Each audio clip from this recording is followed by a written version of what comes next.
Ahí estamos. Ahí está. Bueno, bienvenide a quien esté observando esta entrevista. Gracias por prestarle atención a este tema, gracias por interesarte por estos relatos que vamos a estar compartiendo. Te cuento si no me conoces, mi nombre es Julia, soy la creadora de Los Otros Territorios, que es un proyecto que va detrás de las narrativas justamente de la defensa de la tierra. Y hoy vamos a estar haciendo una entrevista con una persona que nos hemos conocido de modo virtual, pero que compartimos mucho. Ahora se las voy a presentar. El tema es hablar justamente, ¿no? En esta fecha del 29 de noviembre, que sabemos que es el Día en Solidaridad con el pueblo palestino o con Palestina, hablar con una persona que está ahora mismo viviendo en Palestina, una experiencia bastante compleja y bastante difícil que ya nos va a contar. Bueno, presentarles a Estefanía, contarles que con Estefanía nos conocimos de manera virtual siendo parte de una residencia artística que se llama Mujer y Territorio justamente. Así que bueno, un poco de eso también vamos a hablar, del arte también como resistencia. Así que hola Estefanía, ¿cómo estás? Hola, pues estoy bien, digo, lidiando con la ansiedad de no poderme mover, desplazarme libremente, si es que hay libertad en Palestina, si podemos hablar de libertad, pero bien, bien, pensando en cómo continuar este viaje y este proyecto y este estar, ¿no? Este vivir. Bueno, para ponernos un poquito en contexto, contanos cuándo fue que llegaste a Palestina y cuál era tu objetivo, cuál era tu meta. Yo llegué a Palestina antes de que todo comenzara. Yo llegué el 2 de octubre, también muy simbólico en México. 2 de octubre no se Entonces, olvida.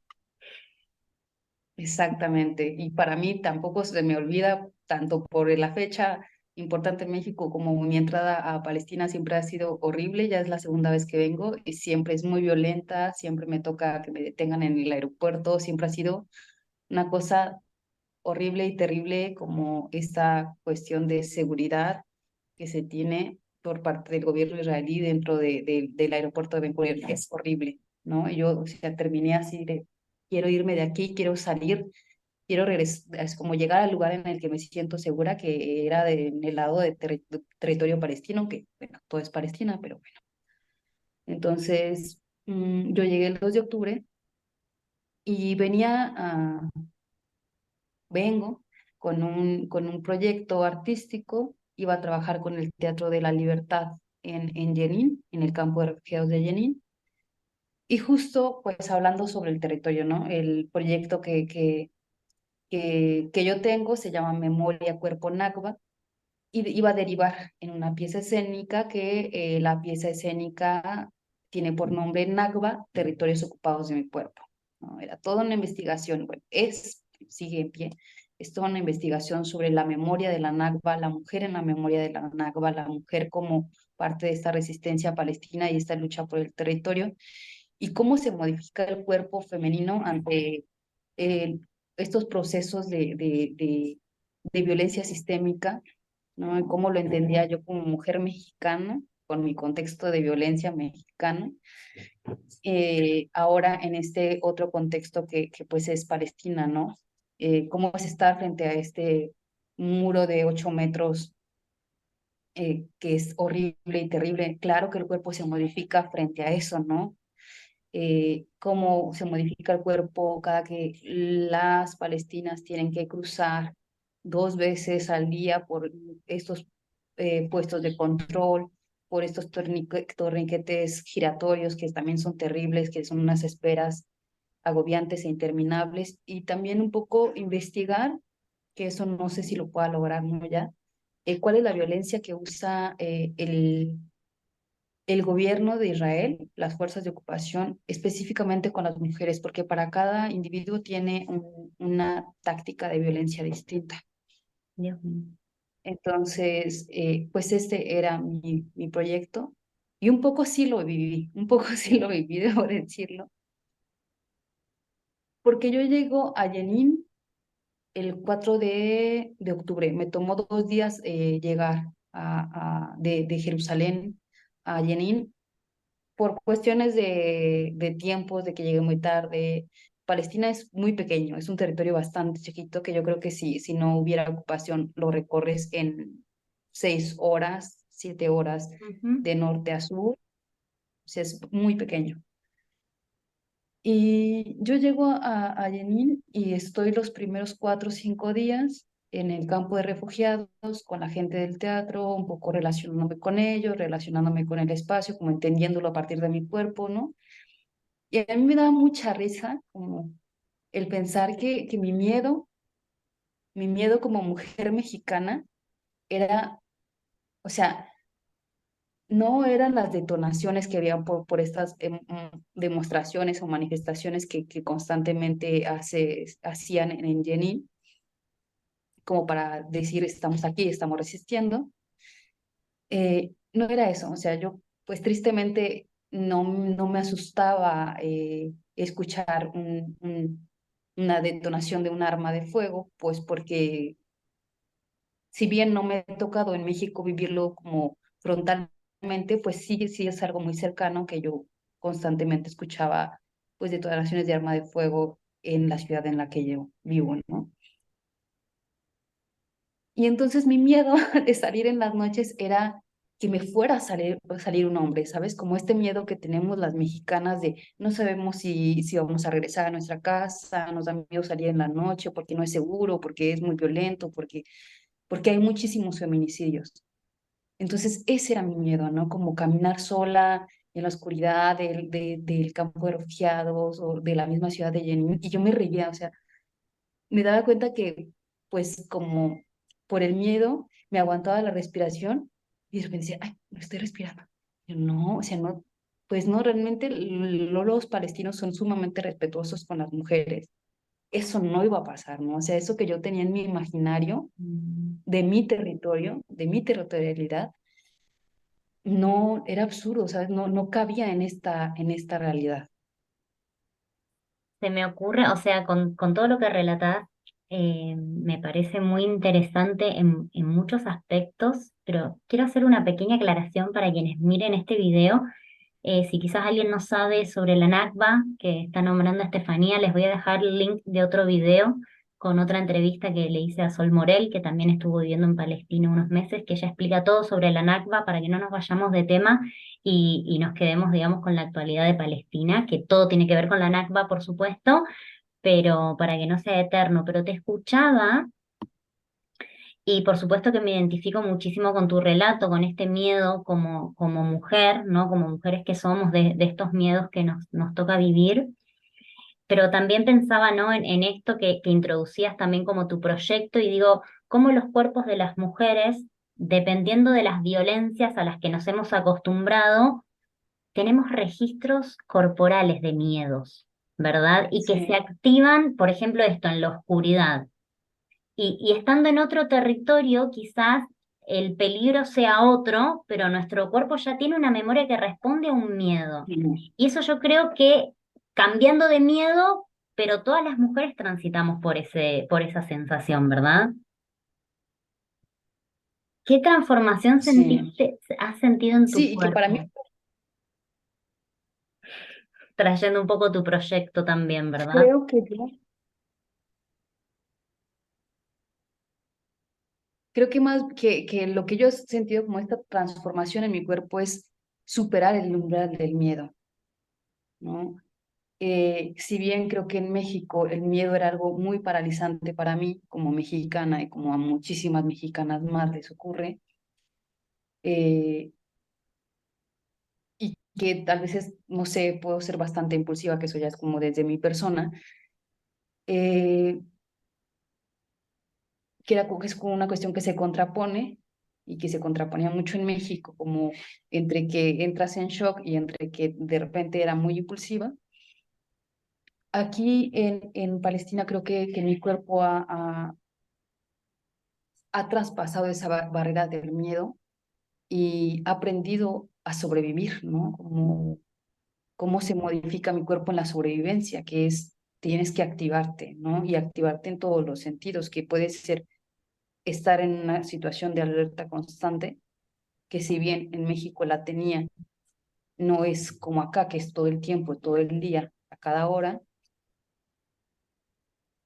Y también es que yo me di cuenta que en mi cuerpo, las primeras semanas, estaba en un estado de alteración del sistema nervioso. O sea, yo no podía bailar, yo no podía moverme, me dolía el cuerpo horrible. Con mi cuerpo iba sobre el registro frente al muro, hice un primer acercamiento a esta zona del muro, tratando de bailar, tratando de las acciones que yo tenía pensadas, era como cómo atravesar el cuerpo con el muro, ¿no? De la forma en la que no pueda entender eso, que yo pudiera entender eso, no podía. Mi cuerpo no reaccionaba al movimiento. O sea, me dolía muchísimo todo el cuerpo. O sea, para mí fue como, y fue doloroso, ¿no? Pues porque yo trabajo con mi cuerpo, que aunque no soy bailarina, trabajo desde el cuerpo. Ujú. Era como doloroso ver la situación en la que yo me estaba encontrando, como la situación en general de lo que se estaba viviendo en Palestina. Y también era doloroso para mí darme cuenta que no podía moverme. ¿No? O sea, que mi cuerpo ya no reconocía el movimiento, solamente el estado de shock. Wow, qué fuerte. Y sentía el cuerpo completamente pesado y desconectada de mi cuerpo.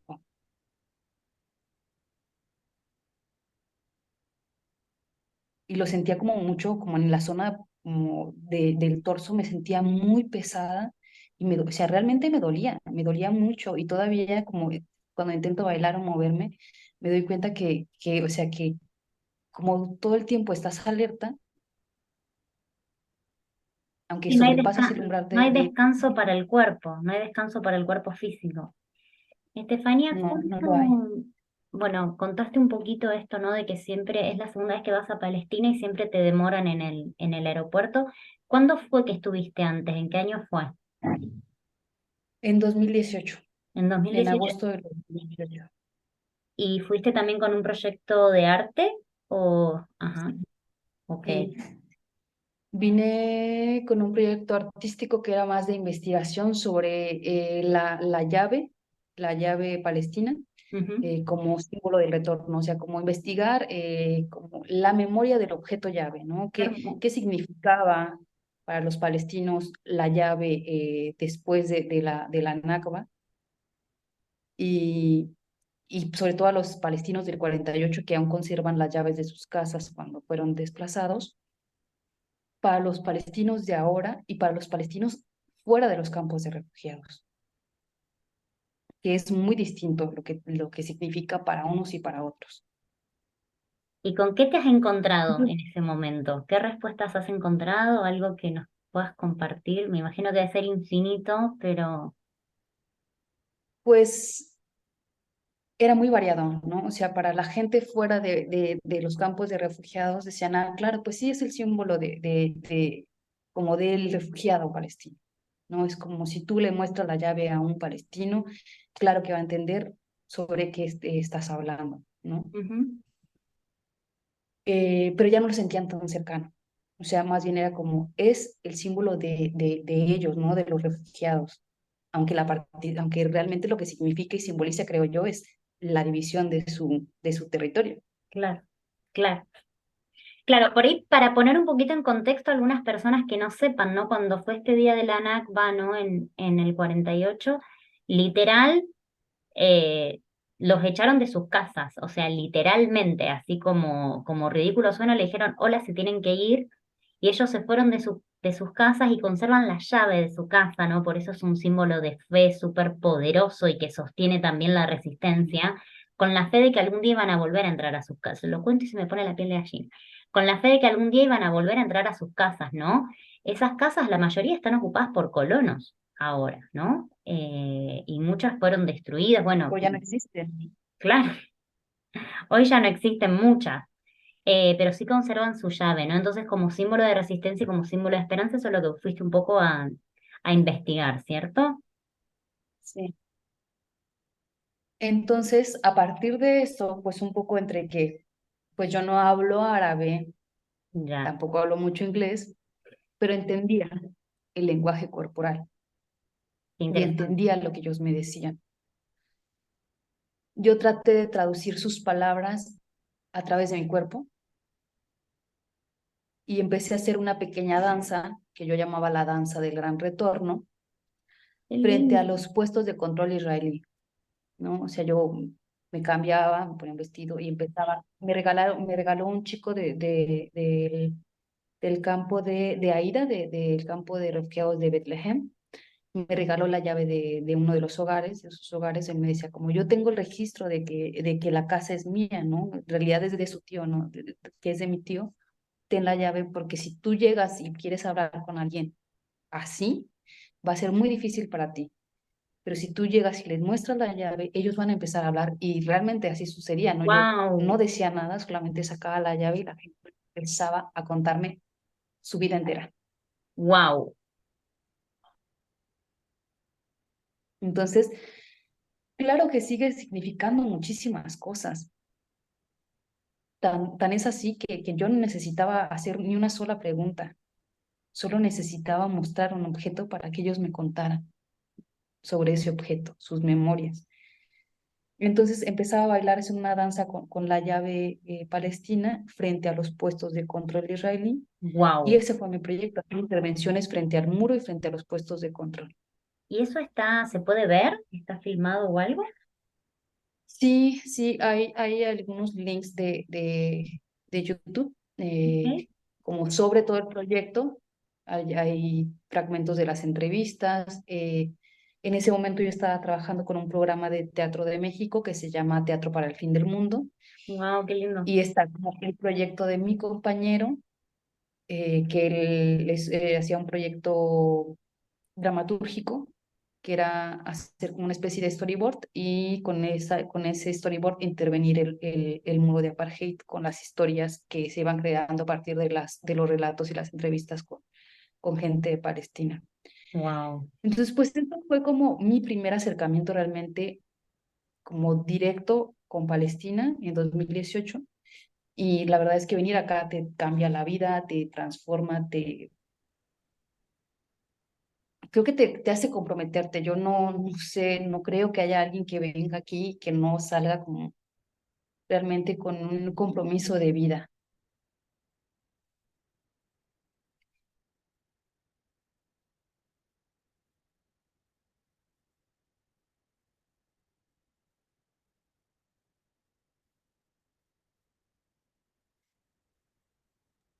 Justo ahí, encendieron una máquina acá donde estoy y se escucha un ruido terrible y no te escuchaba.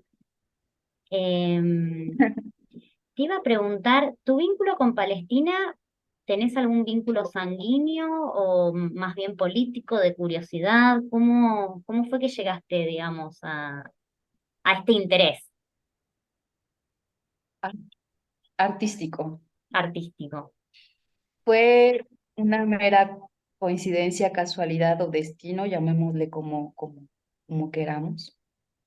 Yo sí creo, como mucha gente dice que el teatro no te elige, no, tú no eliges el teatro te elige a ti. Totalmente de Yo acuerdo. creo que yo no elegí Palestina, Palestina me eligió a mí de alguna forma, porque en 2015 yo comienzo mis labores de trabajo con este programa de teatro que se llama Teatro para el Fin del Mundo.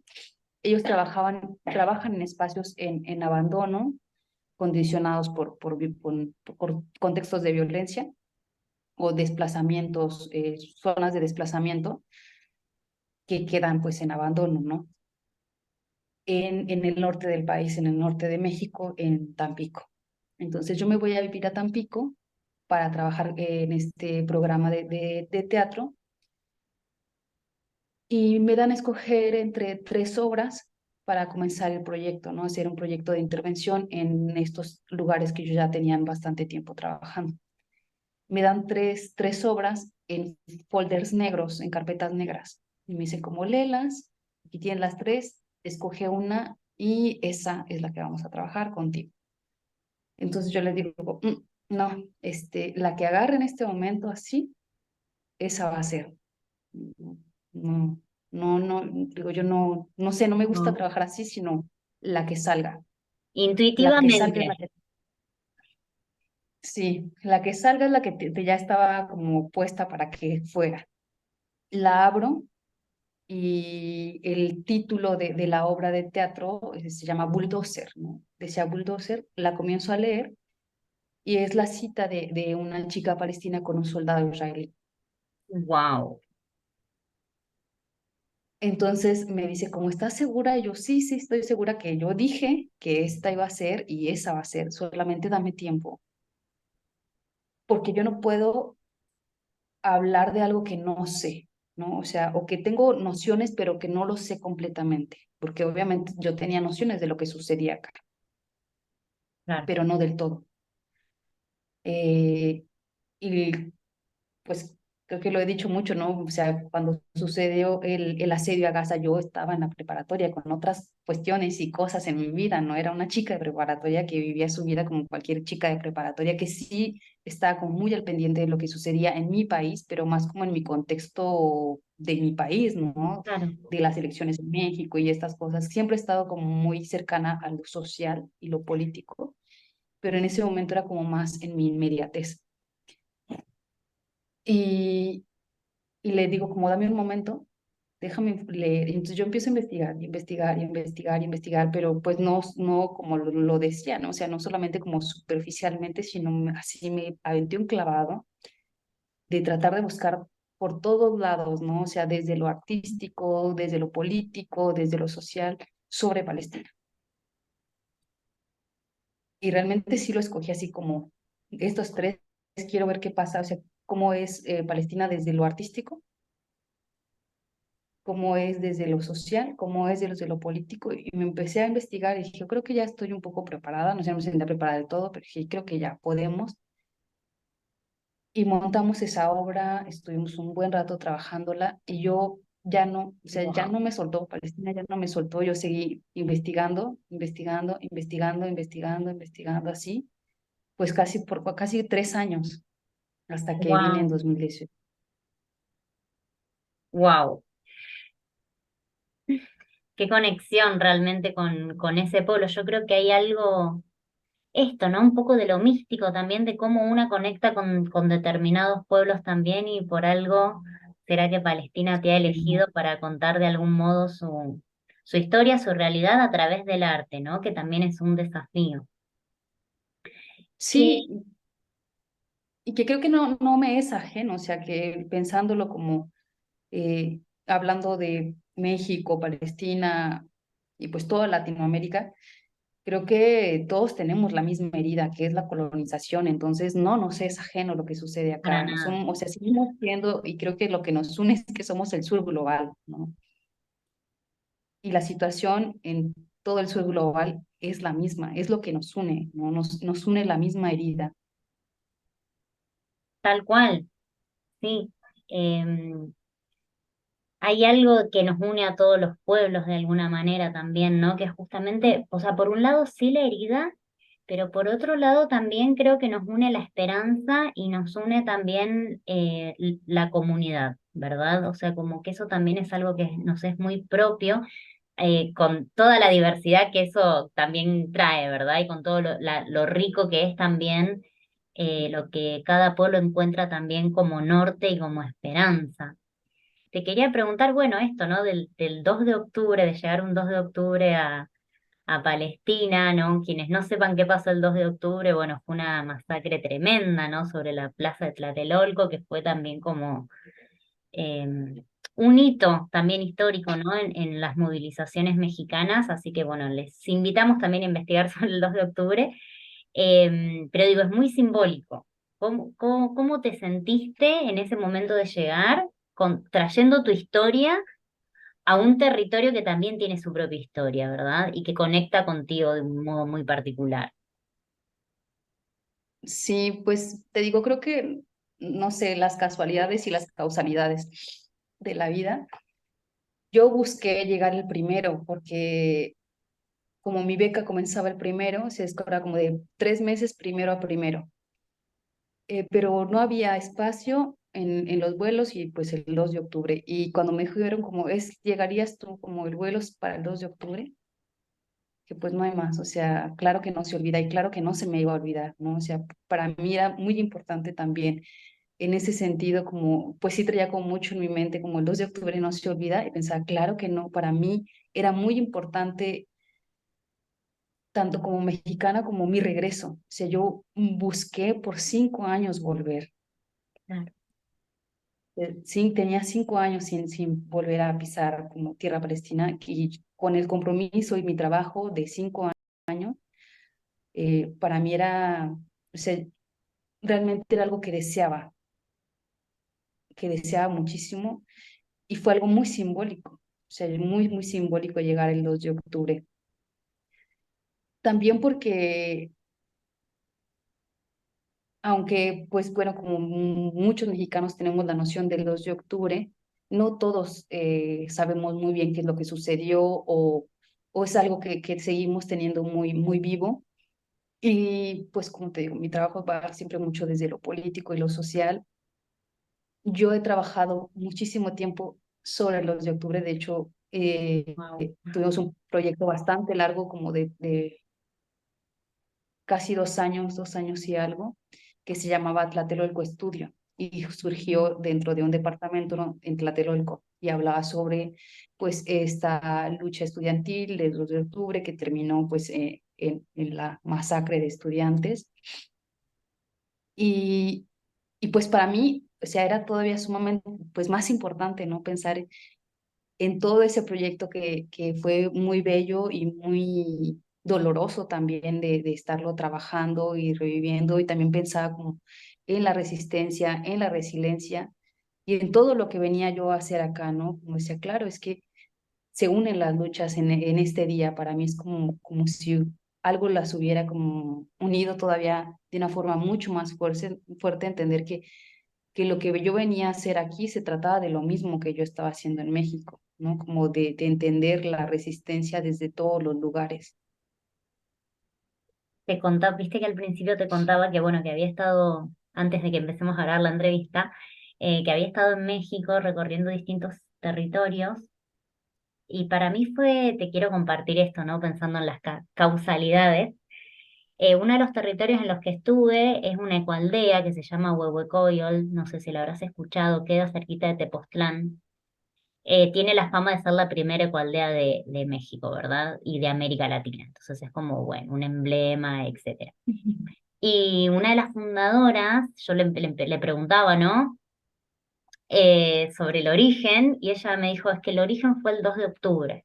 Ella no es mexicana, pero hubieron dos personas que estuvieron ese 2 de octubre ahí en la Plaza Tlatelolco, que fueron dos sobrevivientes, y que se fueron de México emprendiendo un viaje muy relacionado con la comunión que hay entre los seres humanos, digamos, más allá de nacionalidades y demás. Empezaron una caravana de teatreros y gente que se ha dedicado al teatro, han viajado por el mundo no sé qué cantidad de años, hasta que deciden, viajando por Tepoztlán, deciden iniciar su proyecto de convivencia ahí cerquita del cerro de Teposteco. Entonces, yo escuchaba esa historia y pensaba cuántas semillas que dio el 2 de octubre, ¿no? Y ahora te escucho a vos y digo cuántas semillas que dio también el 2 de octubre, ¿cierto? Que a veces no somos conscientes de cómo esas semillitas de conciencia realmente después florecen, ¿no? Sí, pues para mí es muy brutal, debo decirte ya, confianza. Para mí es muy brutal y muy difícil, porque podríamos decirse que yo estuve del otro lado del 2 de octubre. Ok, Mi tío estuvo del lado de la milicia. ok. Era un chico muy, muy joven, y, y contaba un poco, ¿no? Como cuáles eran las condiciones, toda la confusión que ellos tenían, que realmente fue como una trampa del Estado muy bien hecha. Como Ujú. tenían a militares cuidando abajo, o sea, a mi tío le tocó estar abajo, y entonces los mismos militares dispararon de arriba, entonces ellos dispararon, o sea, fue una locura, ¿no? Decía, yo no sabía a quién le estaba disparando, pero yo estaba disparando. Entonces, como que eso siempre quedó como una cuestión de una herida muy fuerte en mí, ¿no? Como, y yo decía, es que yo no, como que entendía las dos partes, o sea, realmente no entendía la parte de mi tío, pero sabía la otra historia. Claro, Y me decía, ¿no? Como siempre pensaba, es que, ¿sabes? Como la carga eh, que uno tiene generacional de algo que no hizo, ¿no? De algo que uno no cometió. Y estando acá frente a estas estructuras de poder y frente a los militares israelíes, yo pienso es que yo, o sea, como que siempre lo veo como un poco reflejado en ese sentido, digo, y ahora yo estoy como del otro lado, tal cual. ¿sabes? Estoy en el otro lado de donde estuvo una persona muy cercana a mí. Es que es muy interesante lo que traes porque es poder ver la humanidad, digamos, sin caer en justificaciones de lo injustificable, es poder ver la humanidad en cada persona que interviene de un lado o del otro de la historia, ¿verdad?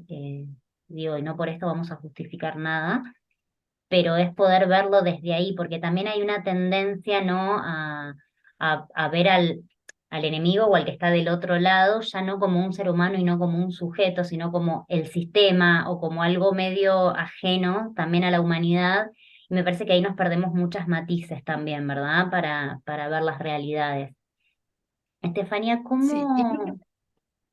Sí, perdón. creo que también es una cuestión de señalar como la generalidad, o sea, que yo lo llegué a pensar en el sentido de, pues, es la historia de un familiar mío, no es mi historia, Exacto. ¿no? O sea, yo no fui la que Claro. enfundó el arma, que apretó el gatillo, o sea, es alguien muy cercano a mí, sí, claro que teníamos la misma sangre corre por nuestras venas, pero eso no define nada, ¿no? O sea, Ujú. eso no me convierte a mí en una asesina, ni, ¿sabes? Como, ni me pone, ni me De un pondría en un lado, sitio claro. ajá, como, no por eso yo estaría del lado incorrecto de la historia, ¿no? Creo que más bien lo que se señala es que tú puedes como crecer en una línea generacional de milicia, de entender la vida desde un mismo sitio siempre, y puede ser el cambio, puede ser la fractura en ese sistema justo de violencia. Claro. Estefanía, ¿cómo estaba Palestina ese 2 de octubre que llegaste? Bella y resplandeciente, bella y resplandeciente. Bueno, con la ocupación, que siempre ha sido brutal, ¿no? Para mí llegar a Jerusalén es como difícil porque está lleno de colonos, bastantes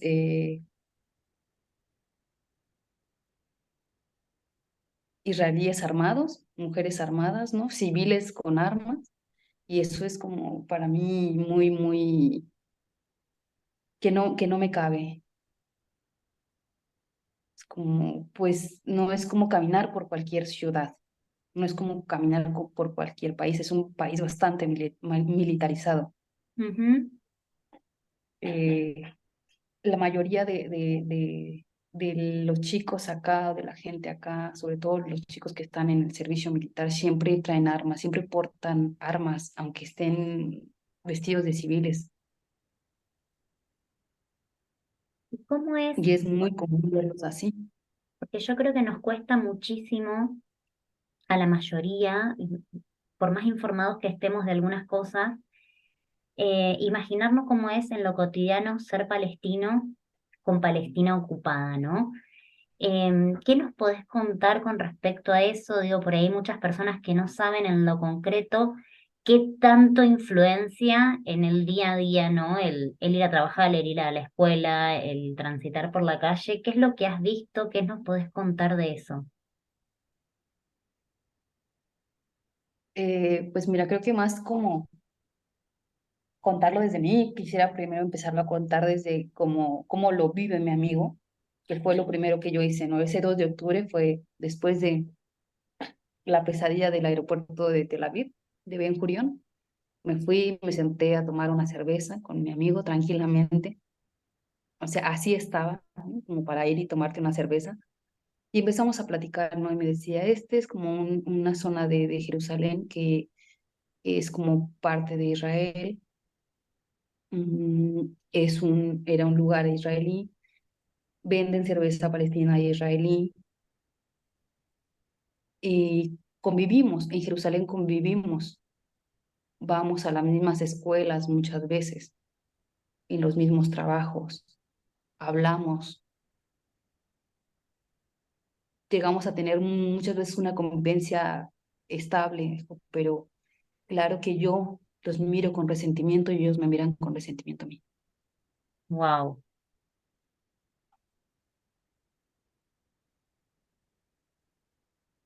¿Por qué? Porque por las agresiones constantes que viven, sobre todo los palestinos de Jerusalén Este, que es una situación completamente distinta a la que se vive en otros lugares de Palestina, ¿no? O sea, ellos no son considerados palestinos, sino árabes israelíes. Ah, qué fuerte. ¿Y ellos cómo se consideran? Ellos sí se consideran palestinos. Obviamente lo son. Claro. Wow, ya es como una negación total de su nacionalidad, digamos. Qué fuerte. Sí. ¿Y cómo eh, cómo es estar en Palestina? Digo, porque, ¿no? Esto que te comentaba, ¿no? Mi amiga Sol, que ya también fue 2 veces, y yo siempre le pregunto, bueno, ¿qué es lo que te hace volver a Palestina, ¿no? Porque a mí también hay veces que la gente me pregunta por qué te metes en determinados lugares, a veces es difícil de explicar. Y yo creo que hay territorios justamente que al estar tan arraigados a su tierra y tan en conciencia, también hay amores, sentimientos, calidez que no hay en otros territorios que quizás parecen más pacíficos. Entonces, ¿qué nos podés contar de cómo se siente Palestina? Mm, Creo que lo que me hace volver justo es el amor. Me decían mucho, mucho, mucho de, eres muy valiente por estar allá, se necesita mucha valentía para estar ahí. Y yo, pues mi respuesta es, no, no se necesita valentía para estar aquí. Yo creo que no se necesita valentía, se necesita mucho amor, tener un amor muy grande por este lugar. Y muchas veces ni siquiera es como tenerlo de inmediato. Le comentaba a un amigo como, ven y el mismo lugar te lo va a dar. Si no sientes o crees que no sientes el mismo amor o el amor tan grande que yo siento por este lugar, el mismo lugar te lo va a dar, porque la gente es muy cálida. Si los mexicanos creemos que somos el pueblo más cálido y unido del mundo, es súper amigable, no han venido a Palestina. La ¡Wow! gente es Eso muy es un cálida, montón decir. la gente es muy, muy cálida. Eh, no abrazan porque la mayoría pues son musulmanes, entonces no hay como contacto físico, sí te dan la mano, algunos, y sobre todo en las aldeas, ¿no? Como las aldeas más conservadoras, muchas veces no hay contacto físico, sobre todo con mujeres, pero no, hay veces que no es necesario. O sea, yo aprendí que aquí tienen otras formas de abrazar muy bellas, muy, muy bellas. La gente es muy amigable, es muy cálida, todo te comparte, te vuelve parte de su familia, son muy bromistas y eso a mí me ayuda muchísimo como mexicana, o sea, se ríen de ellos mismos, se ríen de las situaciones, se ríen de lo que les pasa, o sea, se ríen de que los acaban de detener, ¡Wow! porque también es una forma de resistir, ¿no? Como Es esta que resiliencia que ellos tienen. es que el humor también es parte de la resistencia, ¿verdad? O yo por lo menos creo eso. Bueno, Sí, ¿y dónde vamos a entrar ya como en el tema más difícil? Si es que hay un tema fácil relacionado con Palestina. ¿Dónde estabas cuando empezó el bombardeo? yo estaba en Jenin, estaba en el campo de refugiados de Jenin. Creo que es importante para que puedan entender lo que sigue después. Yo ya llegué a Jenin sin mi teléfono celular porque lo dejé en el carro de un amigo palestino de aquí de Ramallah, eh, que es actor. Y él también trabaja muy cercanamente al Freedom y están en un proyecto juntos, ¿no? O sea, aunque él no pertenece al Freedom, él estaba en un proyecto allá. Eh, y el director artístico del Freedom, Tobasi, fue a recogerme al service, porque pues no sabía que iba a llegar ni nada. Entonces, mi amigo, el actor, le dice como al chico, al chofer del service, llámale a este número cuando lleguen y dile que ya llegó, ¿no? O sea, que ya llegó la chica mexicana a la que van a recibir. Y dicho y hecho, él le llamó, ya estaba ahí pues mi amigo todo así, y fue por mí en una especie de carrito de golf. Y entonces, pues ya mientras vamos avanzando, la estación del service del transporte público al campo de refugiados está muy cerca, es como una calle directa. Y mientras vamos avanzando, yo veo los arcos enormes para entrar al campo de refugiados con las llaves enormes, porque todos los campos de refugiados tienen llaves afuera, ¿no? Como una llave enorme, gigantesca en cada entrada del campo de refugiados. Wow. Me dice, ¿recuerdas? Y yo, en ese momento yo quería llorar porque claro que me acordaba, ¿no? O sea, yo tenía los recuerdos de 2018 muy vivos y el lugar seguía estando igual, Mm, cambiado en ciertas cosas, ¿no? Pero igual a cuando yo estuve en 2018 seguía estando el Jenin y el campo de refugiados. Mm, Cuando llegamos a la entrada del teatro que está dentro del campo de refugiados, él me dice, Welcome to Revolution. Y yo, claro que sí.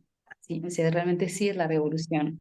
O sea, sí es la revolución porque es una forma de resistencia sumamente importante, ¿no? Desde el arte, entender cómo resistir a través de eso, cómo seguir riendo, ¿no? Lo que decíamos, riendo, creyendo, haciendo y soñando, ¿no? Como en este sitio, tú no tienes derecho, ¿no? No, dentro de mi cuerpo, mi mente, no, no hay sitio para la ocupación.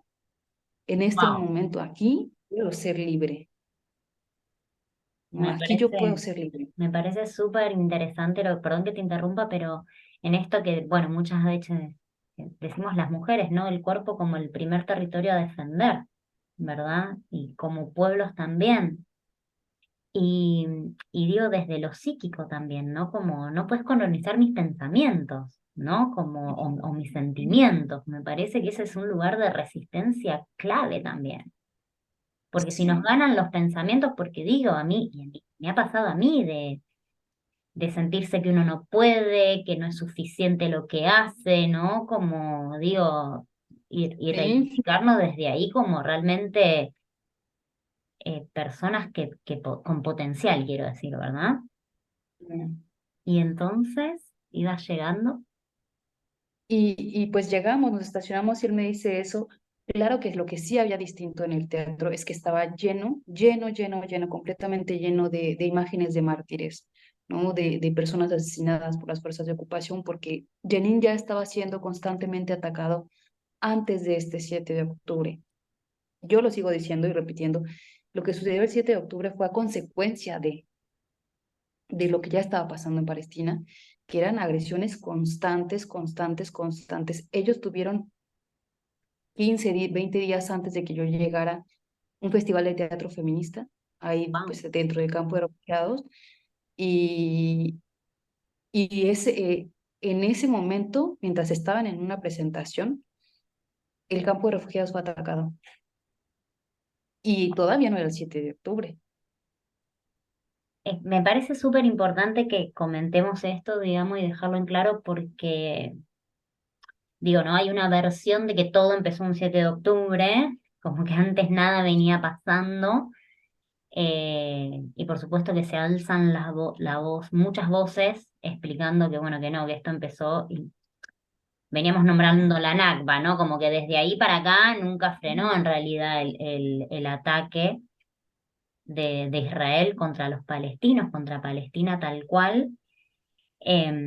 Pero por ahí si nos podés detallar un poco más de qué venía pasando, particularmente en Jenin, en donde vos estuviste, cuánto tiempo hacía que estaban con... Porque hay momentos en los que se ponen más intensos también, ¿verdad? O sea, esto estratégicamente el ejército de Israel lo tiene estudiado, no es casual los momentos en los que atacan más.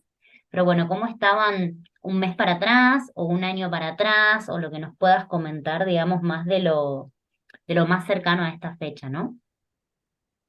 Desde comienzos del año, el campo de refugiados de Jenin, yo creo que estaba siendo atacado casi cada mes. Wow. Mm, Casi cada mes. La mezquita de Al-Aqsa en la ciudad vieja de Jerusalén también, ¿no? O sea, eran agredidos, golpeados y muchas veces asesinados dentro de la misma mezquita cuando iban a orar. Y así puedo hacer un listado interminable, interminable de las agresiones que ellos ya estaban viviendo.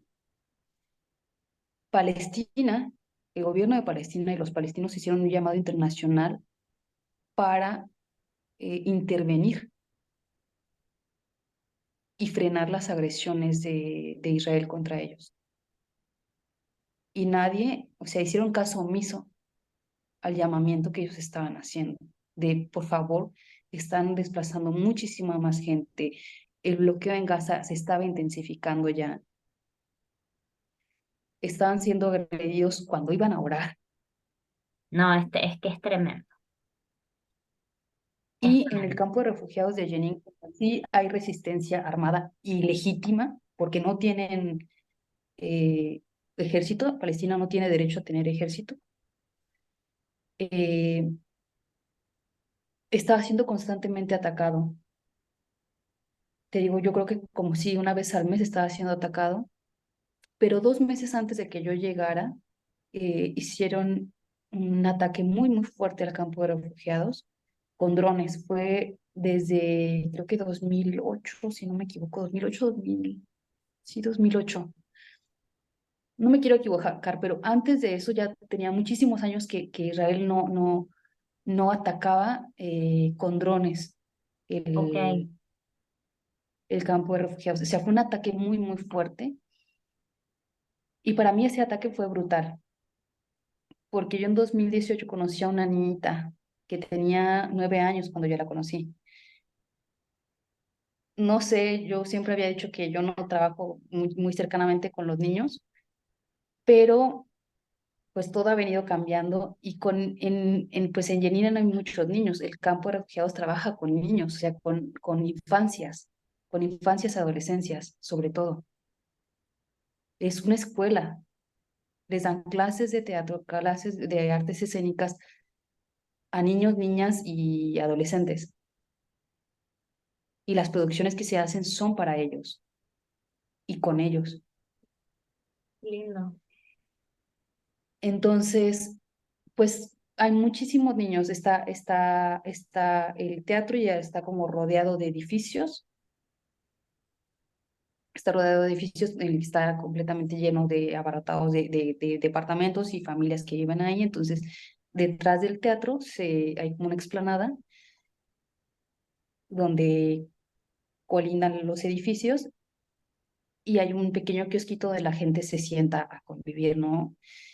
Y pues allí siempre había niños y niñas y ahí yo conocí a una niña que se llamaba Sadil, que tenía 9 años, ¿no? Y justo la conocí afuera del teatro cuando yo llegué y empezamos a platicar y ella hizo que me aprendiera los números en árabe. Entonces, yo duré como 3, 4 días también esa vez en Jenin y parecía que estaba esperando el momento en el que yo saliera para estar haciéndome con los dedos, ¿no?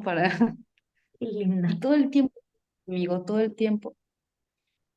Pero pues era una niña, ¿no? Era una niña muy pequeña y en todo este tiempo yo no tuve la forma de saber de ella, ni saber cómo seguía, cómo estaba, cómo iba creciendo, pero lo intuía, ¿no? Yo pensaba como, ay, pues igual es de los niños de Jenin, ella va al teatro, ella está ahí, ¿no? Va a sus clases. Y entre más venía pasando el tiempo, yo más deseaba verle. Y cuando me dicen, tienes la beca, vas a volver, ya era una seguridad que yo iba a volver, así yo estaba como contando el tiempo y pensando, y voy a mostrar la foto, voy a preguntar por ella para saber dónde está, porque yo quiero verla, ¿no? O sea, realmente se volvió pues mi amiga, una persona muy, muy cercana a mí, una niña muy cercana, tengo muchas fotos con ella, y una relación muy fuerte, que en esos 4 días fue una relación sumamente fuerte. Ay, Y cuando sucede este ataque tan violento, porque realmente sí fue violento y dejó muchísimos muertos, ella es asesinada. ay Dios. Era una adolescente de 14 años.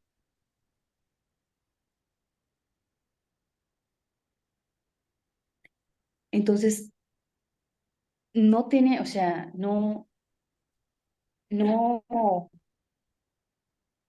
lo que está sucediendo ahorita o lo que sucedía no tenía nada que ver con lo que sucedió en Gaza o en Tel Aviv el 7 de octubre. Más bien era una a consecuencia de sucedió esto. O sea, se habla del ataque del 7 de octubre, pero no se habla de este ataque terrible en Jenin, que realmente fue brutal. ¿Cuántas personas murieron más o menos en ese ataque? ¿Se sabe? Mm. Yo tengo el conocimiento de 14, si no me equivoco, y Sadil fue la última en morir. Muchos heridos, muchísimos heridos.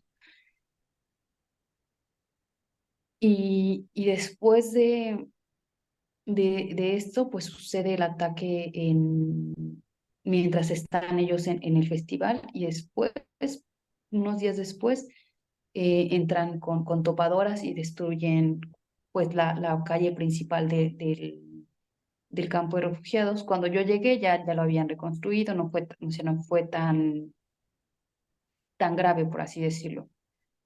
Y Y digo, perdón que te yo, perdón, no, pero estamos hablando solo de Jenin, o sea, ¿no? Y no es que hay, están solo haciéndolo ahí, sino que eso se replica en cada parte de Palestina, ¿verdad? Estos ataques y este maltrato constante y cotidiano, ¿verdad? Perdón, ¿qué ibas a decir? sí. Y bueno, pues me preguntabas, yo estaba ahí, o sea, yo estaba ahí en Jenin y el director me decía como, pues ya te tocaba, mira, porque esto se puso feo hace 20 días, se calmó, estuvo aquí un periodista y el periodista decía, no, pues todo está muy tranquilo, te tocaba estar, ¿no? Te tocaba esto, no sé por qué, pero ya te tocaba. Pero a decir verdad, el 7 de octubre para la gente de Jenin, para mí, fue como un día cualquiera. Ok, O sea, supimos, o sea, si bien despertamos con, con los estallidos de las armas, que ellos le llaman demostraciones, que es como demostrar que están ahí resistiendo, detonan sus armas y es como estamos aquí resistiendo, existimos y no nos vamos a ir. ok. Nos decían, ok, esto no tiene nada que ver con lo que sucedió allá, tranquilos, todo bien, está bien. Ok, dije, está bien, todo está tranquilo aquí, sí, todo está tranquilo aquí. Salí, la gente salió a trabajar, las chicas iban, porque hay una escuela para chicas muy cercana al campo de refugiados, entonces las chicas iban saliendo de la escuela, riéndose, jugando, bromeando, como cualquier chica. Y yo ese día me fui a entrevistar con la directora de un centro cultural de la municipalidad de Jenin, como, pues como cualquier otro día. Por la mañana. Ya por la noche las cosas se empezaron a poner muy tensas, nadie sabía qué iba a pasar, empezó con lo del cierre de las fronteras, o sea, en menos de 12 horas todo cambió, o ¿En qué sentido? sea, todo cambió. Porque digo, ¿no? Estos controles que Israel tiene sobre Palestina son también constantes, ¿no? En las fronteras y demás. ¿En qué se intensificó después? O sea, el cierre de fronteras es que ya, porque digo, siempre están controlados, ¿no? Si salen, si no salen, si pasan, quiénes pasan. cuál fue la prohibición o qué es lo distinto, digamos, o qué es lo más Esto severo? como activaron su cúpula de hierro de Tel Aviv, entonces el cierre de fronteras era que nadie salía, no, o sea, no había vuelos de entrada ni de salida. Ok, ok, Y también en las fronteras con Jordania y con Egipto, nadie entraba, nadie salía. ok. Entonces, para mucha comunidad internacional eso fue aterrador, fue como, o sea, nos estás dejando aquí encerrados en medio de todo esto, no, como, ¿por qué? O sea, una cosa, podrías permitir que no entre la gente, pero no que no salga. Claro, pero no quieren permitir la salida de nadie, ¿cierto? Estefanía, ¿y vos en lo particular, tenías algún vuelo perdiste algún vuelo o algo, o todavía no era tu fecha de salida, o lo que nos puedas contar? No, Conoces- mi fecha de salida es hasta el 2 de enero, Ok, pero si bien sí o sea, me empezaron a como a mandar información de los vuelos que mandó el gobierno mexicano por medio de la Armada de México, mandaron dos vuelos para repatriar como a 10,000 o no sé cuántos mexicanos. wow. Eh, Me mandaron esa información como de sal ya, esto está horrible, esto se va a poner peor, tienes que salir ya, regresa. Y yo no. ¿Elegiste no Pues hacerlo? elegí no hacerlo. ¿Por qué? Sí. Ju- Pues justo por lo que hablábamos, ¿no? Yo sé, yo pensaba como, es que todo el mundo quiere salir, y si todo el mundo se va, ¿qué va a pasar con los palestinos de Cisjordania? O sea, ¿quién va a mirar y quién va a poder hablar de esto que está pasando? Si ellos no pueden hablar y no pueden compartir, o son censurados por esto que, que, que, que ellos llaman sistema terrorismo de teclado, y entonces muchos palestinos están yendo a prisión por compartir información Ay, Dios. sobre lo que está sucediendo acá. Yo pensaba, pues si nos vamos todos, ¿qué va a pasar? O sea, no se necesita gente que se vaya, sino más bien gente que venga. Y Estefanía, ¿seguís sin sentirte valiente? Pues es que me cuesta esa palabra, ¿sabes? Me cuesta mucho esa palabra. Creo que es difícil para mí entenderla porque o sea, que para mí es más importante el amor que la valentía. Y creo que si no tuviera amor, no estaría aquí. O sea, yo puedo ser valiente en México Ok. porque es el contexto que yo conozco, y puedo ser valiente ante estos sistemas de opresión que vivo en mi día a día. Pero yo pienso que aquí más que ser valiente necesitas amor, que si no lo tuviera, mira, yo ya me hubiera ido. ¿Y qué pasó después de ese 7 de octubre?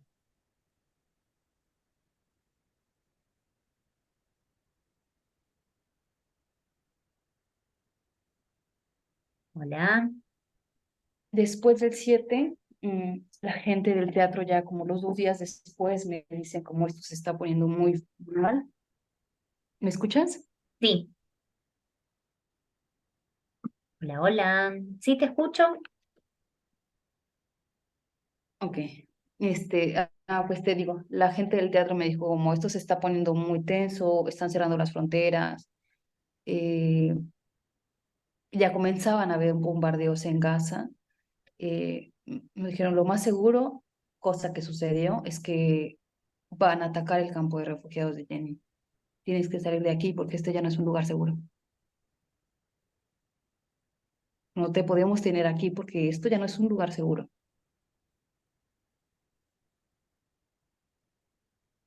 ¿Y a Y dónde? pues pues justo como pensando en alternativas de a dónde me voy ahora, eh, como yo ya conocía la organización con la que estoy, ya sabían cómo trabajaban y sabía que tenían un departamento aquí en Ramala, le escribí al coordinador de ISM y le dije, hola, hoy estoy en Palestina. Y él me dijo, sí, sí, ya vi. Y ella me dice, ¿en dónde estás? Y yo, en Jenin. Y así inmediatamente me escribe, sal de ahí.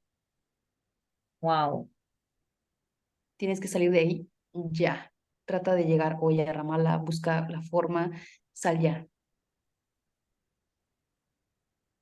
¿Y cómo te fuiste? O sea, en un service que duró años para poder salir, porque ya el trayecto, el tránsito entre una ciudad y otra estaba siendo bastante complicado. Mm, y fue como mi primer enfrentamiento a esta realidad palestina, ¿no? De la violencia que viven día a día. Mm, íbamos en el service de Jenin hacia acá y yo iba leyendo, ¿no? Pues muy quitada de la pena, como buena mexicana, pensando que estaba en mi casa. Iba leyendo y yo iba detrás del chofer y a un lado de mí iba una chica palestina y atrás iban otros dos palestinos. Entonces yo voy del lado de la ventanilla, ¿no? De la ventanilla detrás del chofer. Yo voy leyendo y siento cómo se frena el service, pero así de golpe. Cuando hago esto, veo así como se hinca un militar israelí frente a nosotros y le dispara a un chico palestino. Afortunadamente yo no alcancé a ver porque le disparó como hacia arriba, o sea, hacia donde iba el chico. Le dispara una vez, yo me quedo un poco en shock y volteo a ver pues a la chica que está al lado de mí y ella se tapa los oídos y se agacha y el militar avanza dos, así como otras tres pasos más y le dispara otras dos veces. O sea, eso en cuestión de segundos, esto que te estoy diciendo fue en cuestión así de segundos. Yo la quiero abrazar, pero como entro en shock y no puedo, solamente como apreté los puños y volteé hacia un lado de nosotros y veo como pues los carros israelíes siguen pasando y el service empieza a hacerse como lentamente hacia atrás, lentamente, pero muy lentamente, o sea, no se giró como cualquier persona pensaría, ¿no? O sea, si me encuentro en medio de un enfrentamiento, me doy el volantazo y me regreso. No, porque si ellos llegaran a hacer eso, nos hubieran disparado a todos. O sea, un carro palestino no puede girarse así, ¿no? Como, sí, no puede girarse así, es absurdo. O sea, diciéndolo es absurdo. Entonces, eh, empezó a irse muy, muy lentamente hacia atrás, en reversa, y se frena, como eso, así como hay que esperar a que nos dejen pasar, como para que no crean que somos sospechosos de algo. Y pues empiezan a pasar los carros israelíes junto a nosotros. Yo volteo y veo cómo están insultándonos, aunque yo no lo entendía porque claramente es hebreo, pero el lenguaje corporal es muy, muy claro, ¿no? De que nos están insultando. Y pues yo no seguía, no quitaba la mirada de los carros que estaban pasando al lado de nosotros. Y en una de esas pasa un carro blanco, lo recuerdo perfectamente bien, y ahora sé que casi todos los carros blancos son de colonos, Ok. mm, con cuatro chicos que nos insultan, sí, pero mucho, mucho, mucho, y de verdad ellos, como lo hicieron, pasan muy lentamente al lado de nosotros, y uno de los chicos que iba atrás saca un cuchillo, me señala, y me dice así. Yo no podía con lo que estaba como viendo por todos Un lados. montón. Y entonces, por fin, el chofer del service pues se da, gira y te va de regreso. Y cuando estábamos yendo, o sea, regresando, la chica que está al lado de mí me dice, This is every day. Y ya me trata de decir como, esto es todos los días, esto no tiene que ver con Gaza, esto no tiene que ver con Gaza, esto es todos los días. Dios mío, Y el chico de atrás me pone la mano así en el hombro y me dice, Welcome to Palestine. wow,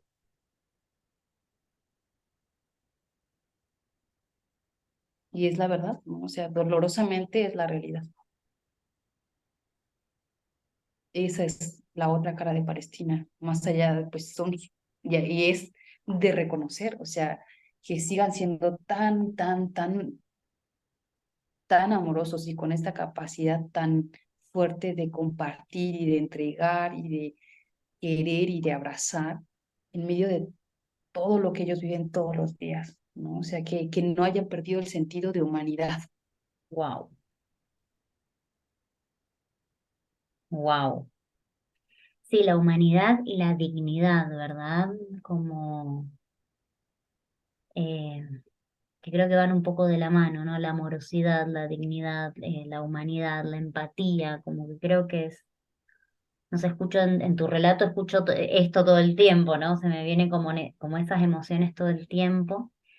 Y Estefanía, ¿cómo estás ahí en Sí. Ramala? ¿Cómo está la situación? Pues te digo, yo le escribo a este hombre, yo llego acá, él me dice, tú puedes quedarte el tiempo que tú quieras con tu proyecto o entrando, formando parte de las actividades de ISM. Y sus actividades pues consistían en acompañamiento a las familias Bien, de tres zonas de Cisjordania, que es Nablus, Ramallah y Hebrón. Entonces yo le digo como, ay, pues déjame ver, vamos a probar, ¿no? O sea, un poco sí fue como, los acompaño, o sea, déjame acompañarlos y yo decido si sí me integro o continúo con mi proyecto. O sea, déjame ver cómo trabajan, aunque yo ya lo sabía, quería como hacerlo yo y saber si realmente desde ahí quería continuar acá. Comenzamos yendo a una aldea al norte de aquí, al norte de Ramallah, y lo que hacíamos era eso, irnos y quedar por la noche, llegábamos como a las 6 de la tarde, que aquí ya está oscuro, y nos quedábamos ahí, nos tomábamos un poco para dormir, estábamos haciendo rondines con la luz para que los colonos no se acercaran, se dieran cuenta que había gente en la aldea, y, y por las mañanas, como 8 o 9 de la mañana, regresábamos a Ramala y en la tarde otra vez nos volvíamos a ir y así. Esa aldea ya no existe. ay Dios, Eh, Atacaron al coordinador de los beduinos, era una aldea de beduinos, y muy gravemente, él ya está mejor, pero duró casi los 2 meses que yo estaba acá en hospitalización. Entonces, pues por el miedo del ataque ya tan fuerte, la gente se fue, se terminó yendo y llegaron las topadoras y acabaron con todo. Entonces yo después de eso digo, sí, sí, o sea, sí me quedo, sí sigo trabajando con ustedes, de alguna forma sigo mi proyecto, aunque ni siquiera lo pensaba, ¿no? Fue como sí, o sea, yo sé que sí, o sea, que yo pero lo entiendo desde mi cuerpo y en mi cuerpo entendí que ese era el lugar, ¿no? Como el cuerpo como una defensa del cuerpo territorio. literal, literalmente. Y después de aquí, de estar allá, que pues ya no había el día más a cual ir, nos hacen un llamado hacia la zona del sur de Hebrón, de las colinas de Hebrón, que se llama Masa Feryata. Y ahí empezamos a colaborar con una organización de palestinos, de activistas palestinos, y una organización de activistas israelíes. Wow, qué interesante eso. Entonces, ellos trabajan muy de la mano, muy de la Hay, mano. digo, dentro, porque por supuesto que hay un montón de israelíes, digamos, en contra del gobierno de Israel. Y digo, también hay un gran movimiento de judíos en contra judíes ¿Sí? en contra de todo esto que está sucediendo. pero yo lo que he visto son personas que viven fuera de Israel. O sea, dentro de Israel mismo también hay israelíes, digamos, que apoyan el movimiento de Palestina. Hay vínculo, digamos, con organizaciones de Palestina. Sí, Ok, hay una organización muy grande que se llama Judíos por la Paz. ok. Hay varias, muchas, pero la con la que nosotros trabajamos se llama Breaking the Silence. Muchos de ellos hicieron o formaron, estuvieron dentro de la milicia, les brindaron su servicio militar y algunos otros no. O sea, no, ellos deciden no formar parte de este servicio militar que a los que son casi obligados a estar. Ujú, ujú. Y entonces eso los convierte como en israelíes de segunda, Claro. que constantemente también son atacados, no de la manera, jamás de la manera que un palestino, pero, pero sí, un poco sí. Entonces también ellos como aprovechando su estatus de ciudadana israelí, al que no se puede agredir como a un palestino, sabes que Claro. no creo que lo lleguen a asesinar como a ellos, que no los violentan de la misma forma y que no son perseguidos de la misma forma, eh, apoyan a estas aldeas, ¿no? Registrando, evitando el desplazamiento. Ellos saben también cómo funciona la milicia israelí Claro. y ellos pueden, ¿sabes? Como encontrar las aristas y también hacer una denuncia sobre eso mismo. Que creo que lo que nosotros estamos haciendo es como brindarles días, es detener momentáneamente la expulsión y el desplazamiento. No es una solución definitiva. Entonces nosotros con nuestro estatus de comunidad internacional hacemos un poco lo mismo, ¿no? O sea, y registrar, estar, y empezamos a trabajar con esta organización que la mayoría en Masa Feryata es comunidad de activistas israelíes, Ok. haciendo esto, literalmente ir a cosechar las olivas, porque los palestinos son constantemente hostigados cuando van a hacer la cosecha de sus olivas. ¿Por qué? Porque hay una ley que si ellos no trabajan 3 años seguidos, las tierras inmediatamente pasan a formar parte Tres del años, Estado. 3 años. Es ¿Y cómo tremendo. la van a trabajar si llegan, les disparan, los amenazan? No, y aparte los retienen muchas veces, ¿no? Hay muchos que tienen que atravesar estos sitios, centros de control para llegar a trabajar a sus tierras. 3 años, no, es que es muy tremendo el sistema. Entonces, pues es lo que hacemos, ¿no? Es lo que hacemos y es lo que estoy haciendo, ¿no? Como ir a quedarme a dormir con las familias, acompañarles a vivir y eso es horrible. Sí, es hermoso porque hay una unidad y una cosa bellísima, pero es horrible porque ellos tienen miedo de quedarse solos a vivir. Claro, claro, O sea, cada que nosotros nos íbamos de las casas, era como, pero va a venir alguien más, ¿verdad? O llamaban como, oye, no sé, se comunicaban con cualquiera de nosotros como, ¿va a venir alguien? Y era lo que nos decía la gente de las aldeas, es como, a ver, que nosotros no es que odiemos a los israelíes. Yo convivo con ellos, míralos, están aquí, sé hebreo, ellos saben árabe. claro.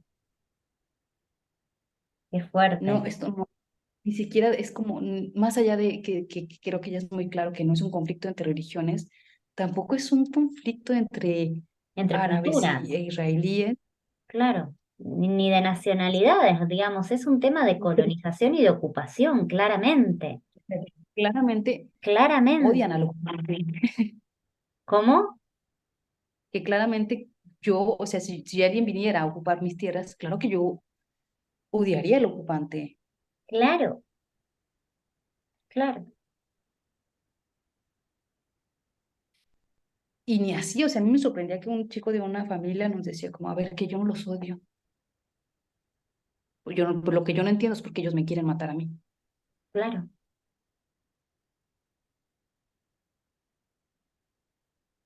Sí, es muy fuerte, me parece sumamente interesante esto que contás de estas organizaciones israelíes apoyando la causa de Palestina, porque también, digo, hay como una versión oficial, ¿no? Y la que sale por los medios de que todo el Estado de Israel piensa lo mismo, ¿no? Como también desde la educación dentro de Israel también siempre el mismo discurso, ¿verdad? Muchas organizaciones judías como también repitiendo, y la realidad es que hay un montón de otras narrativas justamente que muestran que hay otras conciencias, otros compromisos también, otras lealtades también, otra humanidad también, y trayendo esto que decíamos al principio, ¿no? Ver la humanidad de cada israelí también, no son todos iguales, ¿verdad? Y también, por suerte, hay muchas que toman conciencia. Digo, esto me parece sumamente importante también de decirlo, ¿no? Y que quede claro porque también es muy fácil, y esto el Estado de Israel ha hecho maestría, es muy fácil, ¿no? De juzgarnos de antisemitas y etcétera, a quienes apoyamos o vemos la causa de Palestina desde otro lado, ¿cierto? Entonces, no sé, a mí estos movimientos judíos por Palestina y todo me parecen son sumamente interesantes porque destruyen este fundamento de que es una cuestión religiosa, ¿verdad? Que es lo que se ha dicho durante muchísimos años sobre este conflicto. Sí, Estefanía, te quiero sí, sí, preguntar, sí. Bueno, sí, perdón, decime. no, dime, dime, dime. Te iba a preguntar de qué manera podemos apoyar quienes estamos afuera, si hay como alguna cuestión concreta, alguna campaña concreta, o no sé, lo que nos puedas pedir que necesiten de quienes no estamos adentro de Palestina, pero que de Mm. alguna manera queremos colaborar. Bueno, eso me lo han preguntado un montón y creo que justo hablando de valentía, la valentía no radica en estar aquí o estar allá. Mm. O sea, la valentía radica en tomar tu teléfono y difundir la información real, concreta, verdadera de lo que está sucediendo acá. Eso ya es un acto de bastante valentía en estos momentos. Difundiendo la información, también me preguntaban como, ¿cómo puedo ayudar como económicamente? Hay muchísimas donatarias a la Media Luna Roja, el mismo Freedom. Ok, El Freedom Theatre tiene su donataria. eh, Muchos teatros acá tienen donatarias. Hay muchas donatarias por Gaza.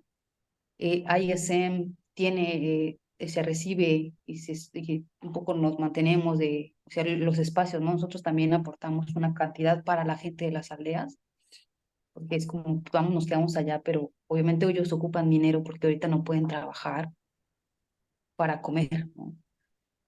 Estefanía, Entonces, de esas formas y haciendo boicot, ¿no? Haciendo muchísimo boicot, que hay mucha información en redes, busquen como cuáles son las marcas que están subsidiando desde hace muchísimos años el estado de ocupación y sobre todo ahora, pues este genocidio, ¿no? Como lo es Starbucks, Puma, Coca-Cola, muchas marcas, o sea, es realmente terrorífico si te pones como a analizarlo. eh, Todas las marcas que patrocinan esto que está sucediendo y que realmente lo patrocinan literalmente, ¿no? Ellos les mandan el armamento, ellos les mandan los equipos, sea, el material de limpieza de su ropa, de aseo, a las fuerzas militares israelíes. Y lo que nos decían los palestinos es como, a ver, la gente muchas veces critica a Palestina diciendo, ¿y por qué ellos toman coca? ¿Y por qué ellos toman? Porque si no lo hacen, no comes. No les explicaban, a ver, nosotros no no tienen las tenemos opciones que hay en importación y otros lugares. exportación de de nada. O sea, si hacemos boicot y no compramos lo que Israel nos manda, nos vamos a morir de hambre. Claro, sí, Es como ustedes sí tienen poder en sus manos de hacer esto, nosotros no.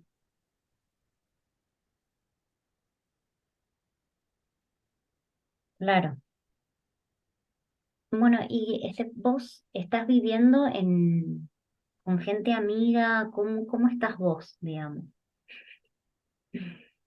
Mm, yo estoy aquí con otros dos hombres de otras nacionalidades. Ok. Y creo que también eso es importante, pensando cómo pueden ayudarme a mí difundiendo lo que estamos viviendo nosotros, ¿no? Nosotros por haber estado en Masa Feriata, tratando de registrar esta limpieza étnica y compartiéndole al mundo lo que está sucediendo, que nuestra labor es esa, aparte de ir a hacer acompañamiento, es registrar. Y aquí me refiero con registrar, a utilizar nuestros teléfonos y grabar lo que está sucediendo y después compartir al mundo lo que está sucediendo y decir, miren, esto sucedió, en esta casa entraron las fuerzas de ocupación y agredieron a la familia, o llegar y grabarlos y decirles por qué estás agrediendo a la familia, qué está pasando. A mí creo que yo ya perdí un poco la cuenta de cuántas veces me han apuntado con un arma o sea, la última vez ya fue como agresión física, o sea, me golpearon, realmente me golpearon, me insultaron con insultos, la verdad, muy poco inteligentes, pero bastante misóginos, Mm. que ya creo que es muy evidente cuando yo digo insultos misóginos a qué me estoy refiriendo, a cómo me llamaron. Eh, y por esa razón de que pues, somos comunidad internacional y entonces somos un poco los ojos del mundo aquí adentro, eh, a una de mis compañeras que se llama Alison Russell, la detuvieron en una de las aldeas, la aldea se llama Shabal Butum, mientras ella estaba haciendo el registro de una demolición de una vivienda. Y el ejército israelí estaba demoliendo una vivienda de un palestino, de una familia palestina. Y entonces en esa actividad de hacer el registro, a ella la detienen, le piden a los demás que todos eran activistas israelíes, solamente ella internacional, sus identificaciones y cuando ven a Bélgica, ven y se la llevan y la detienen y prácticamente siempre duran en detención 6 días. O sea, tan Wow. así están aprovechando esto que está sucediendo en Gaza, que allá la detienen el jueves en las 10 11 de la mañana y es deportada al siguiente día en la mañana. Ah, la deportaron. Sí, con un castigo de 10 años sin poder regresar. Wow, qué fuerte. ¿Y tuviste Entonces comunicación yo, con ella después? ahora ya, Ok, o sea, hasta que ella pudo estar, creo que ya estuvo en Zurich, ahí fue que ya tuve contacto con ella. Ella me envió hoy por la mañana un material donde ella hace la narrativa de cómo fue todo desde el momento de que ella estaba grabando hasta el momento de su deportación. Eh, y pues bueno, yo constantemente, como estuve en ataques directos, como te digo, que nos quitaron los teléfonos, nos tuvieron un tiempo como 1 hora y media entrados en el desierto con las manos en la cabeza, mi compañero y a mí. ¿eso cómo, en Nos dónde tomaron estabas? fotografías y antes de esta detención, en una aldea, en una de las aldeas, en la misma Shabel Bottom, nosotros fuimos a ver que, pues porque en la noche era muy noche, ya estaba oscuro, vimos que venían luces, entonces la gente, las aldeas fue como, hay que ir a ver quién es, porque si son colonos hay que tratar de frenarlos para que no lleguen hacia las familias, no nos vayan a hacer destrozos en nuestras casas y no vayan a agredir a los niños. Wow, Entonces lo que hicimos fue como llegar y cuando vimos la luz que veíamos era la luz el armamento especializado como de milicia y ellos estaban vestidos de militares, aunque eran colonos. Entonces, como vemos con alrededor de unos 7, 8 hombres palestinos, mm, pues éramos mi compañero y yo, no, y a todos nos dicen como ínquense, ínquense, ínquense, los vamos a disparar si no se hincan, pónganse las manos en la cabeza. Y empiezan a hacer registro pues de los chicos palestinos que iban con nosotros, de los hombres. Yo veo como algunos de ellos los golpean en el piso y los encapuchan. Y bueno, una cosa horrible. Y ese día ellos me dicen, tenían una foto tuya, nos wow. mostraron una fotografía tuya, pero no es de aquí, es de otra aldea. Wow. Yo un poco como en ese momento no había nadie que hablara árabe con nosotros, todo era como por traductor así Google, como que yo como, a ver, ¿qué está pasando? O sea, y le digo, ¿una foto mía? Y me dice, sí, y le dije, ¿estás segura? ¿Mía? Sí, tuya.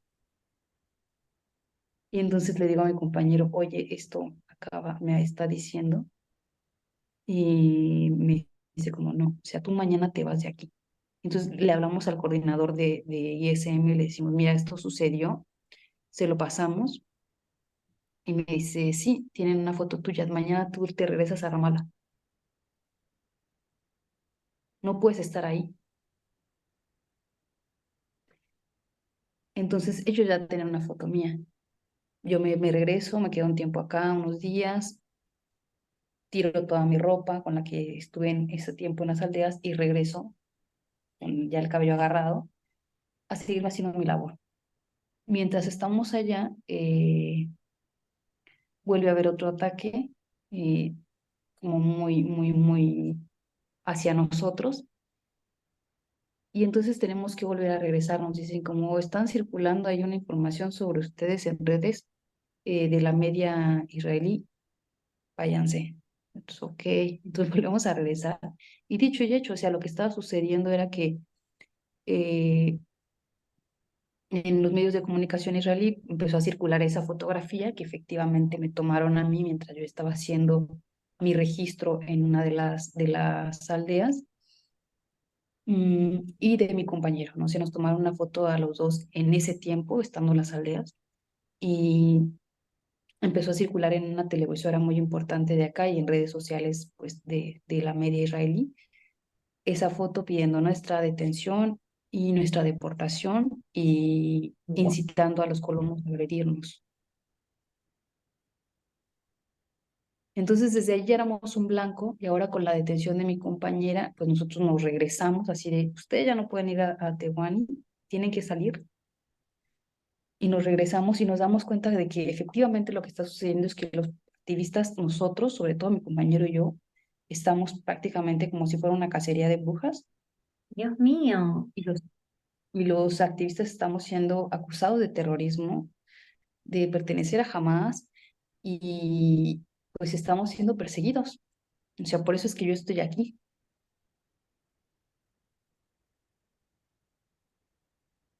¿Y cómo te podemos cuidar?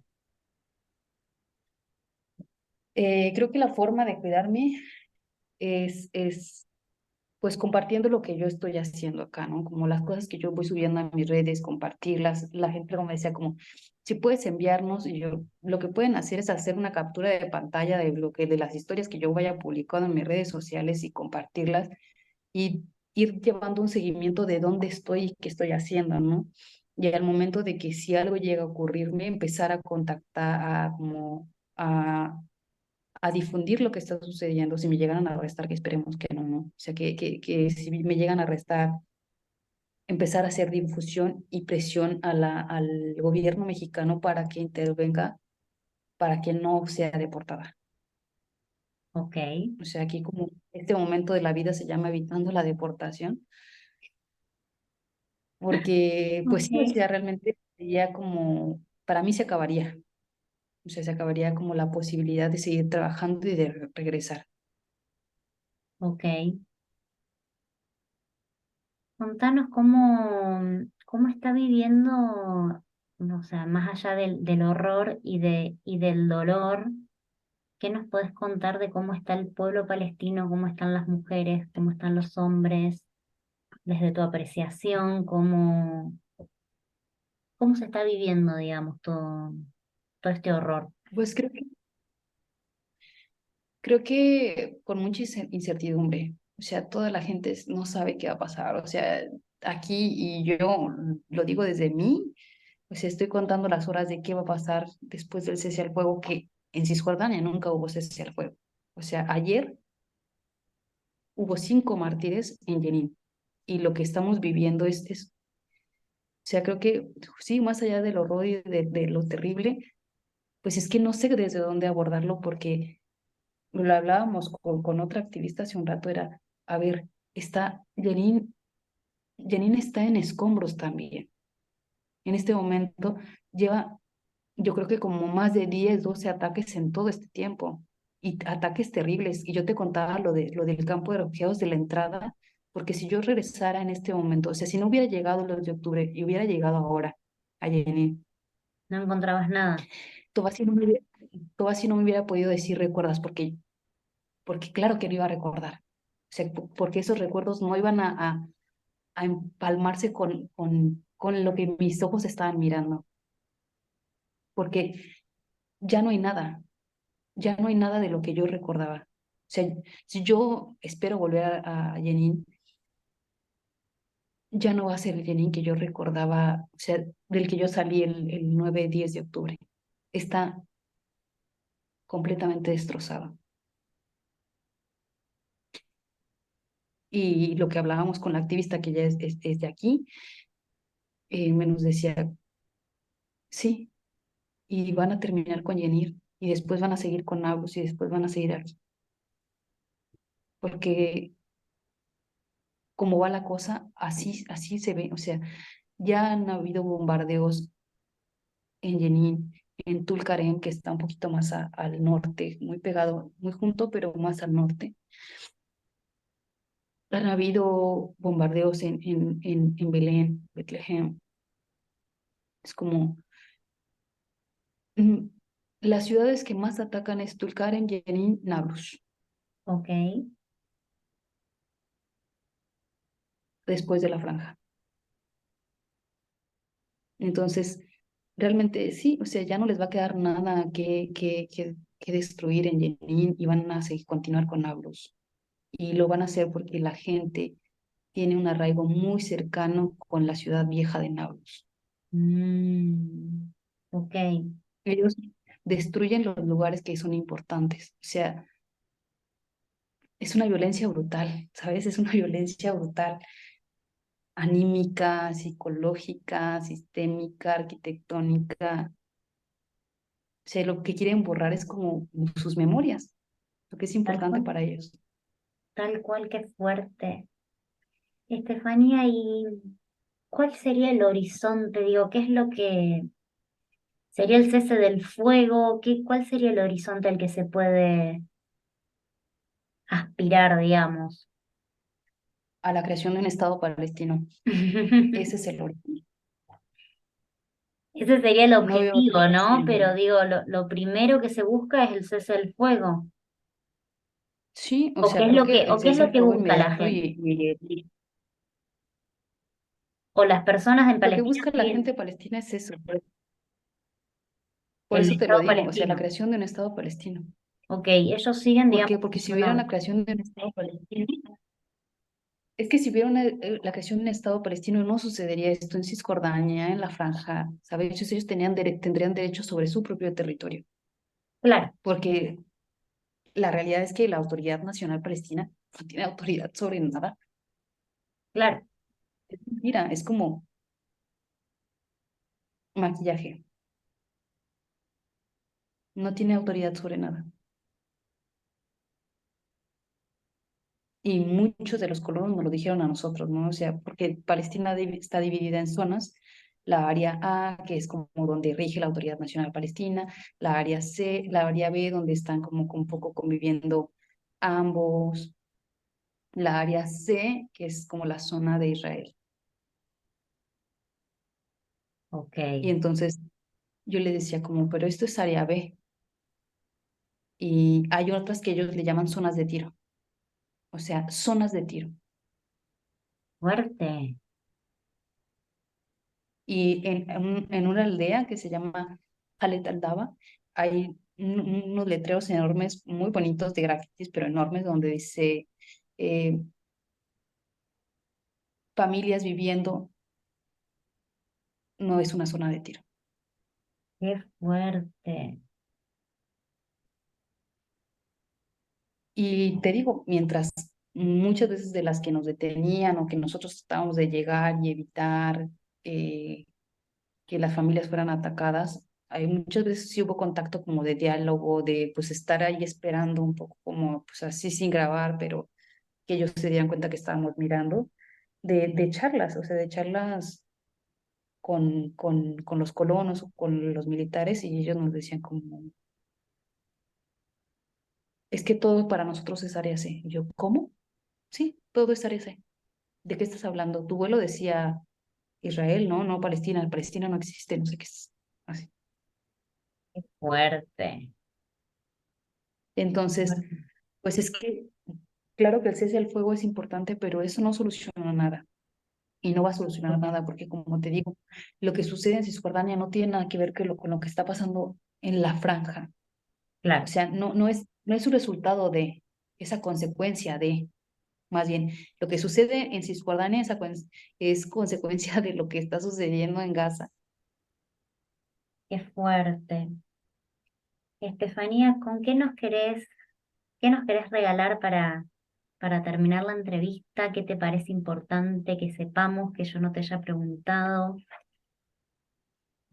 Creo que es importante de dejar de ver al pueblo palestino como un símbolo de terrorismo. Y creo que es importante decirlo que aunque no nos guste y realmente sí fue horrible el ataque del 7 de octubre, eso fue una acción de legítima defensa. Ok, Eso fue una acción de legítima defensa. La réplica de Israel hacia Gaza no fue un acto de legítima defensa. Y no lo digo yo, o sea, no es que yo lo diga como porque tengo boca y se me ocurrió, sino está dentro de los convenios de La Haya y los convenios de Ginebra, dentro del derecho internacional y que no es reconocido por la Unión Europea y por muchos países. El acto que fue cometido el 7 de octubre es un acto de legítima defensa, no un acto de terrorismo. me parece súper importante que quede aclarado, súper importante que quede aclarado. Gracias. Te quiero preguntar la última. Ya dijiste muchas veces que no es la valentía, que es el amor lo que te hace estar en Palestina. ¿Qué es lo que te sostiene estando ahí? ¿De qué te sostenes? De mis amigos, de mis amigos, de las ganas de verles de nuevo. O sea, tengo amigos que no he visto, ay, me dan ganas de llorar. De hace 5 años que estoy aquí y no los he podido ver. No los he Bueno, podido ver porque por la situación en la que me encuentro yo ahorita no puedo cruzar porque es muy peligroso para mí los puestos de control porque me pueden detener. Mm, y los deseos de volverles a ver de nuevo. O sea, lo pienso y digo, es que estoy a 20 minutos de Nablus y no he visto a mi amigo que tenía mm, 5 años sin ver, que realmente todos los 5, o sea, en estos 5 años nos hemos escrito todos los días y cada Navidad y cada Ramadán y cada cumpleaños deseando volver a vernos y estoy aquí y no lo he podido ver. Pues creo que lo que me sostiene son ellos, son mis amigos, o sea, mi familia y la gente de México, ustedes, ¿no? Creo que yo lo decía muy bien mientras fue la residencia, es que, o sea, seguir haciendo lo que hago para mí es lo que me sostiene, ¿no? El arte es lo que me sostiene, encontrar como la belleza en lo terrible es lo que me sostiene, pero si lo veo muy claramente qué es lo que me sostiene estando en Palestina, son mis amigos, mis amigas. bueno, me parece algo súper hermoso para terminar la entrevista desde acá. Desearte que se den esos abrazos, esos encuentros, esas charlas, todo eso que bueno, que siento que la situación te debe, ¿verdad? Como que te lo deben, así que ojalá que te lo cumplan. Desde acá mandarte un abrazo, toda la energía que necesites para sostenerte.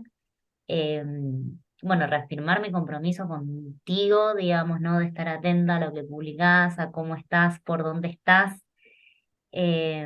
Bueno, desde la residencia te seguiremos acompañando seguro y mandarte un abrazo súper grande, agradecerte el amor y la valentía que te hicieron llegar hasta Palestina y sobre todo, nada, esa mirada, esos ojitos que siguen mirando, que eligen ver el horror, por algo será, para que quienes no lo estamos viendo lo traigamos en conciencia. Esperemos que, bueno, que esto sea un pasito más hacia la creación del Estado de de una, Palestina, ¿verdad? sí, de una Palestina que ya es libre, pero que necesita una Palestina sin fronteras. Una Palestina sin fronteras. Bueno, un abrazote enorme, espero que te llegue el amor hasta allá. Y bueno, seguiremos en contacto. Muchísimas gracias. A ti, gracias.